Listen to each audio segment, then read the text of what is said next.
लगाकर यहाँ की डेमोग्राफी को, यहाँ की जनसंख्या को अनावश्यक रूप से असंतुलित करने का काम कर रहे थे। हमने उसके खिलाफ भी कठोर कार्रवाई की और हम आगे भी संकल्पबद्ध होकर उस पर काम कर रहे हैं कि हमारे राज्य की जो डेमोग्राफी है वो खराब न हो। हमने धर्मांतरण रोधी कानून बनाया है, हमने दंगा रोधी कानून लागू किया है, लैंड जिहाद, लव जिहाद के खिलाफ, या अभी हाल में एक थूक जिहाद जैसी जो घृणित मानसिकता है, इसके खिलाफ हमने कठोर कार्रवाई की है। इतना ही नहीं, देश में हमने सबसे पहले समान नागरिक संहिता का हमने कानून बनाया है, जिसको भाइयों बहनों हम इसी माह, जनवरी माह में हम उसको लागू करने वाले हैं। हम प्रदेश में हर प्रकार से सुख, शांति और सुशासन स्थापित करने के लिए हर संभव प्रयास कर रहे हैं। इसी क्रम में हमने बाहर से जमीनें खरीदने वालों की भी गहनता से जांच प्रारंभ की है। जांच हमने शुरू कर दी है।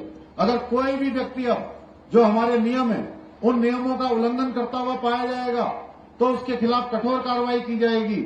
उसकी जो जमीनें हैं, अगर उसने नियम विरुद्ध उन जमीनों पर काम किया है या जिस प्रयोजन के लिए भूमि की खरीद फरोख्त की है, अगर उसने वो काम नहीं किया है, तो भाइयों बहनों ऐसे लोगों की सारी जमीनें अब सरकार में नहीं की जा रही है। आप देख रहे होंगे लगातार जो है इस पर कार्रवाई हो रही है और बहुत जल्दी ये चमोली जनपद, हमारा ये भराड़ीसैंण का विधान भवन इस बात का साक्षी होने वाला है कि हम जल्द एक सशक्त भू कानून भी लाने वाले हैं।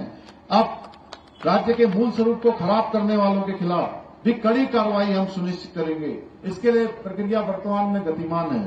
भाइयों बहनों, आज जहां एक और भाजपा की सरकार है जो विभिन्न योजनाओं के माध्यम से, विकास परियोजनाओं के माध्यम से प्रदेश के इंफ्रास्ट्रक्चर को, प्रदेश के अनेक क्षेत्रों में विकास के कामों को आगे बढ़ाने का काम कर रही है, वहीं आम व्यक्ति के जनजीवन को भी, आम आदमी को आगे बढ़ने का अवसर मिले, उसके लिए हम लगातार काम कर रहे हैं।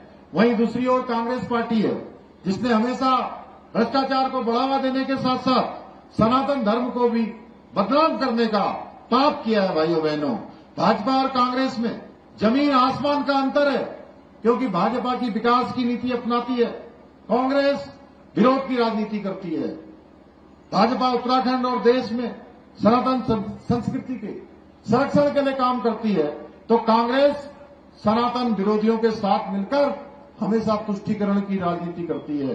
भाजपा देश में धारा 370 समाप्त करती है, 3 तलाक जैसी कुप्रथा को समाप्त करती है, तो कांग्रेस धारा 370 को वापस लाने की बात करने वालों के साथ खड़ी होती है। भाइयों बहनों, भाजपा ईमानदार और सुशासन का राज स्थापित करती है, तो कांग्रेस सत्ता में आते ही भ्रष्टाचार में जुट जाती है।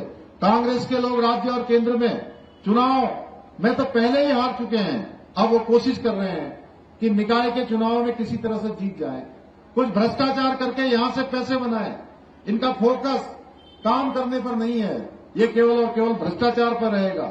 इसलिए मैं आप सब लोगों के बीच में आया हूं कि 23 जनवरी को आप सब मिलकर, एकजुट होकर कमल के निशान पर वोट देकर हमारे नगर पालिका परिषद की चेयरमैन को और सभी प्रत्याशियों को विजयी बनाना है।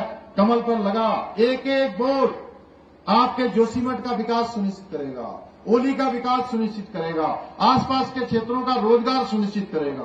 तो भाइयों बहनों, इसलिए मैं आपसे पूछना चाहता हूं, तो बताइए, आप सब कमल खिलाने के लिए तैयार हैं? कमल खिलाने के लिए तैयार है? वहां ऊपर आवाज नहीं आ रही है, इधर नहीं आ रही है ऊपर। चलिए आप जोर से बोलिए, तो तैयार है ना? भाजपा प्रत्याशी को ही वोट देंगे ना? ट्रिपल इंजन की सरकार बनाएंगे ना? हाँ, तो एक बात और मैं कह रहा हूं, जैसे शैलेंद्र ने कहा कि अगर वो जीत भी गए ना तो क्या कहेंगे? अभी हमारे भंडारी जी कह रहे थे, क्या कहेंगे भाई? कहेंगे जैसे विधायक जी कह रहे हैं, अब वो मेरी सरकार ही नहीं है, मैं क्या करूं? राज्य में भी नहीं है, केंद्र में भी नहीं है, मैं विकास का काम ही नहीं कर सकता हूं। जब मेरी सरकार आएगी तब मैं काम करूंगा।